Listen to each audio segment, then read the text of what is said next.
بسم اللہ الرحمن الرحیم الحمدللہ رب العالمین اللہم صلی علی محمد وآل محمد واصحاب محمد۔ ناظرین کرام، آپ دیکھ رہے ہیں یوٹیوب چینل کراچی بلدیات۔ جو ہمارے ناظرین فرسٹ ٹائم ہمارے چینل پر ہیں، ان سے درخواست ہے کہ ہمارے چینل کو سبسکرائب کریں اور بیل آئیکن کو لازمی پریس کریں تاکہ ہماری آنے والی ویڈیوز آپ تک بر وقت پہنچ سکیں۔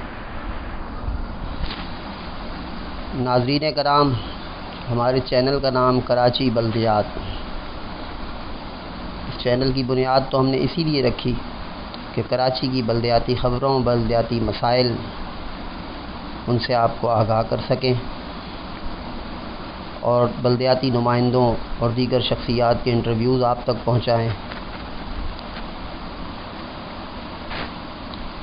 تو آپ سوچ رہے ہوں گے کہ آج ایسا کیا ہوا کہ میں نے ایک ویڈیو اپلوڈ کرنے کا اعلان کیا تھا کل کہ آصف الوی صاحب کا جھوٹ پکڑا گیا۔ ناظرین کرام، انتہائی مجبوری میں یہ ویڈیو بنائی میں نے، کیونکہ کل میں نے ایک ویڈیو میری نظر سے گزری۔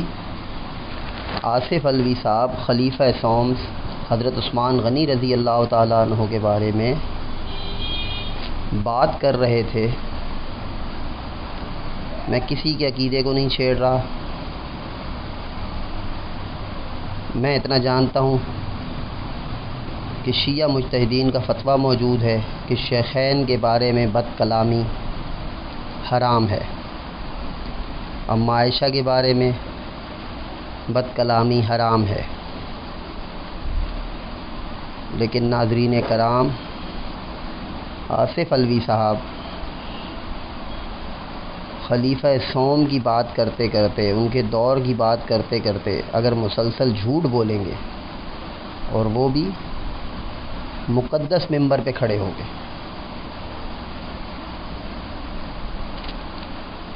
تو پھر یہ برداشت سے باہر تھا میرے لیے۔ اسی لیے میں نے یہ ویڈیو بنانے کا فیصلہ کیا اور آج آپ تک پہنچا رہا ہوں۔ آئیے، میری ویڈیو جو تاریخ کے طالب علم ہیں، تاریخ کے استاد ہیں،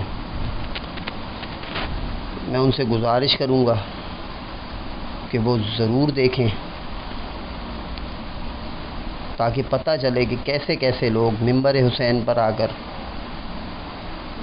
کیسی کیسی جھوٹی باتیں کر کے چلے جاتے ہیں۔ میری شیعہ قوم سے بھی اپیل ہے کہ خدا را ایسے لوگوں کو منبر سے دور کریں۔ یہ صرف نفرتیں بڑھانے کے لیے آتے ہیں، اپنے پیسے کمانے آتے ہیں، واہ واہ کروانے آتے ہیں۔ انہیں دین کی اساس سے کوئی فرق نہیں پڑتا۔ یہ وہ دین ہے جو جھوٹ کی کسی حالت میں اجازت نہیں دیتا، لیکن ان کا سودا بغیر جھوٹ کے بکتا نہیں ہے۔ تو ناظرین، آپ یہ کلپ دیکھیے، اس کے بعد میں آپ کو کیونکہ ان کا مطالبہ یہ تھا کہ ایک بندے کو نبی نے اپنی زندگی میں مدینے سے باہر نکالا تھا۔ بادشاہ حسین، آپ کی تائید پہ آپ کا ہاتھ اٹھانا گواہی کے طور پہ درج ہے۔ اس بندے کو نبی نے اپنی زندگی میں مدینے سے باہر نکالا تھا۔ مروان اس کا نام تھا، حکم کا بیٹا تھا۔ باپ اور بیٹا دونوں مل کے رسالت ماں گلیوں میں چلتے تھے، یہ پیچھے نبی کی نقلیں اتارتے تھے اور نبی کو طعن و تشنیع، معاذ اللہ ثم معاذ اللہ، توہین کرتے تھے۔ نبی نے حکم نہیں دیا، اس نے دیا کہ تو برداشت کر لیتا ہے، مجھ سے نہیں۔ انہیں مدینے سے باہر نکال، انہیں مدینے سے اتنا باہر نکال کہ تیرے بعد جو بھی تیری جگہ پہ آئے وہ ان کو مزید باہر نکال دیتا۔